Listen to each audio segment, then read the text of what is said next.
Thank you for your welcome address, Engineer Q. And now, ladies and gentlemen, may we invite our guest of honor, Minister Siow Huang, on stage, who is, of course, our Minister for State for Foreign Affairs and Trade and Industry, for her opening address. Please help me welcome her. Minister, please.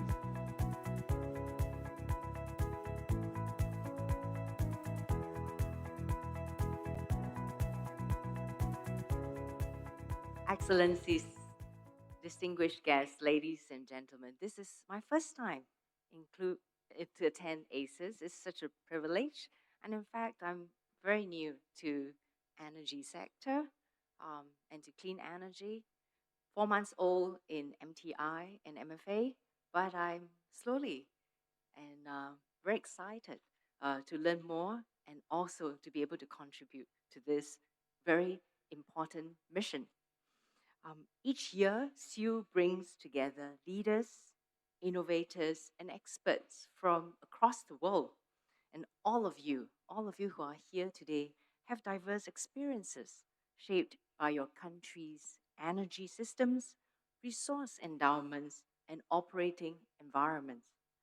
But we have the same goal, and that is to navigate the energy transition journey successfully and to build a secure and sustainable energy future for our children and grandchildren. Yesterday, my boss, Minister in charge of Energy and Science and Technology, Dr. Tan Seeling, he spoke about the four interconnected pillars of Singapore's energy transition strategy.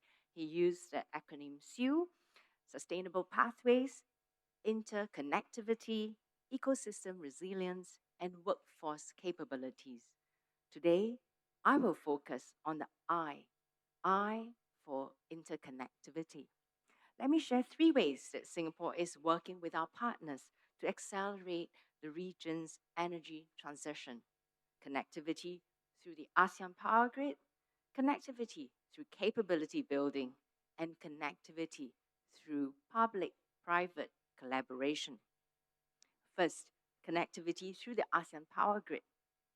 I recently attended a multilateral event, and I was asked, ASEAN Power Grid, is it real? Because we have been talking about it for, I think, close to 30 years. Uh, well, it is getting more real, and I'll share with you why.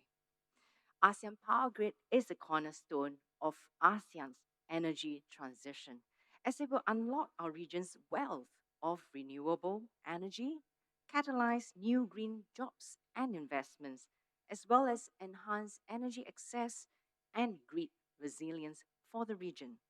I'm heartened that this vision is not only shared within ASEAN, but is increasingly drawing in strong interest from governments, financial institutions, and companies from beyond our region. We are making progress on rail projects that will form the building blocks of the ASEAN power grid. 2 weeks ago, Singapore's EMA awarded a conditional approval to Sembcorp Utilities, which is partnering Sarawak Energy Berhad to import 1 gigawatt of hydropower from Sarawak.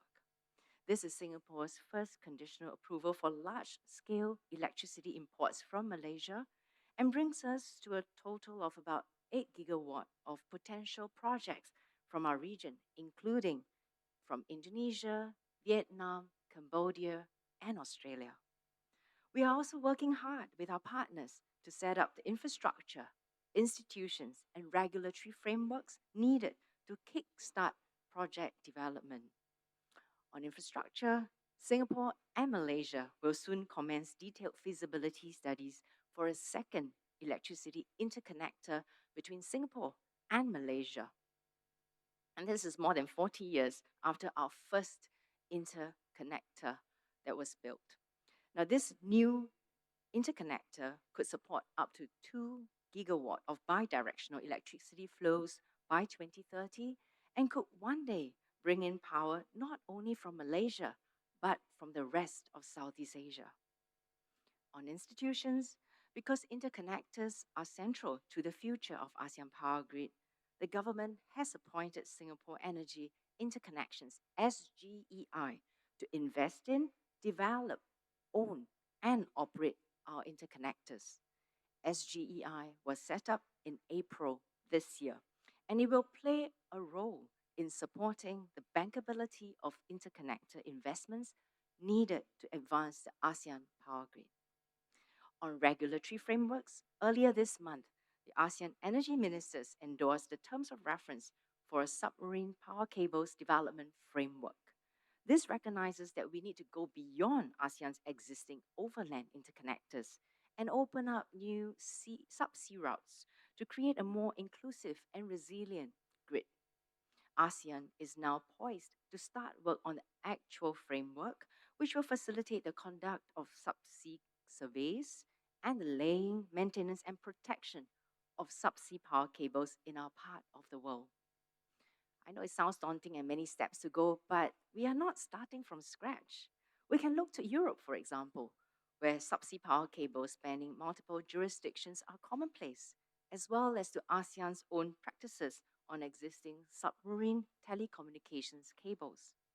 Singapore will also continue to welcome insights from partners beyond ASEAN. This is why we launched the Cross Border Electricity Trade Framework with Australia, and which seeks to establish a reference point for norms and best practices for cross border electricity trade in the region. With these infrastructural developments, institutional appointments, and regulatory frameworks in place, we can strengthen ASEAN's capabilities and to meet our target of the ASEAN Power Grid by 2045. Now, let me now elaborate on the second form of connectivity, and that is on capability building. Building connectivity is not only about physical interconnectors between countries, it's also about leveling up our knowledge and skills collectively and also investing in a human capital. This is to ensure that our region's energy transition is inclusive and people centric. Partners such as the IEA and IRENA are central to these efforts.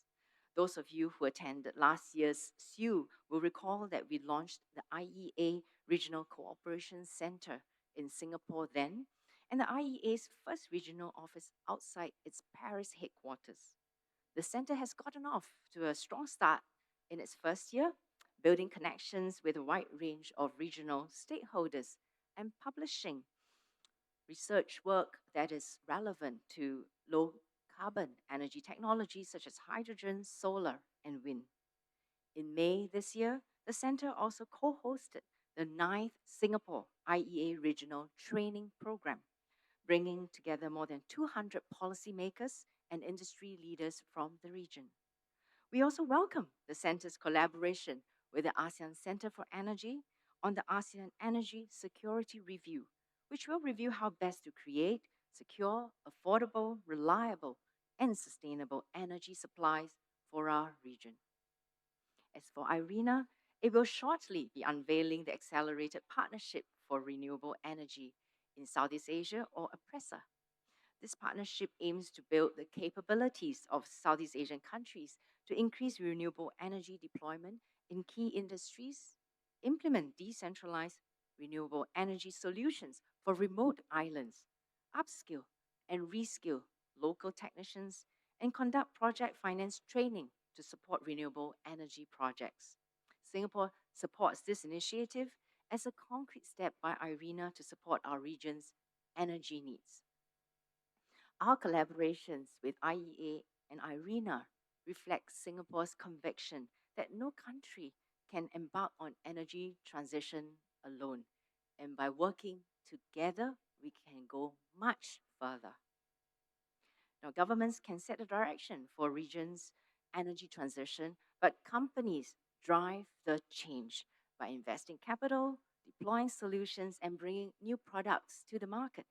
So, governments must thus create a facilitative and conducive environment for companies to pursue decarbonization pathways and accelerate our push towards net zero. This brings me to the final part of my speech: connectivity through public private collaborations.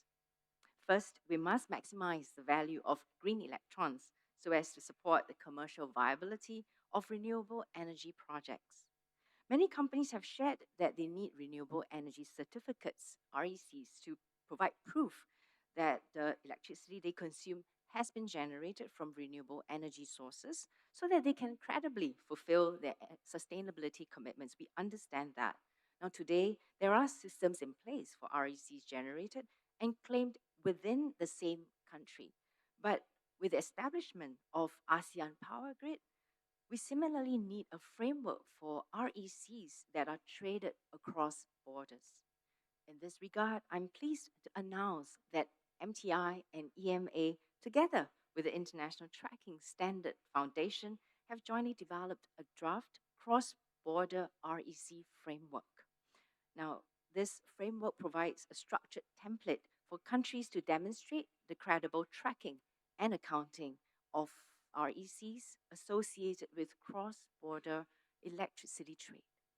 The framework takes reference from international best practices and can be adapted to suit the operating context of different markets in Southeast Asia.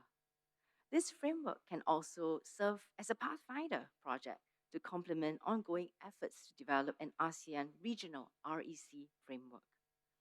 I'm heartened that this framework has already been supported by like-minded organizations across renewable energy ecosystem, including Climate Group's RE100 initiative, ASEAN Center for Energy, Asia Clean Energy Coalition, and the Global Microelectronics Industry Association, SEMI.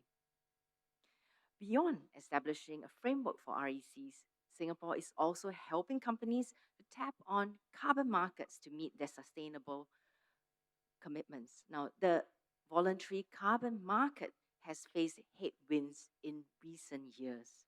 Concerns about integrity, transparency, and quality of voluntary carbon credits have eroded confidence, while inconsistent standards and negative publicity have raised reputational concerns. As a result, many companies have hesitated to use voluntary carbon credits to meet their climate commitments or as part of their decarbonization plans. To strengthen trust and promote credible participation in the voluntary carbon market, I'm pleased to announce that several initiatives will be coming up soon. Now, first, the publication of a voluntary carbon market guidance document developed by the government in consultation with the industry. This document provides guidance on how companies can use voluntary carbon credits as part of their decarbonization plans.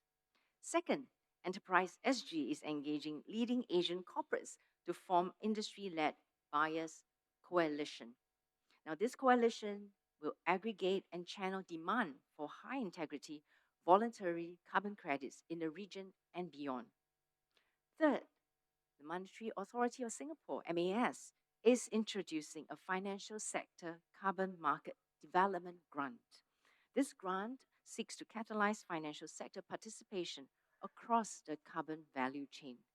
The grant will defray manpower and transaction costs from financing, underwriting, and trading of carbon credit projects.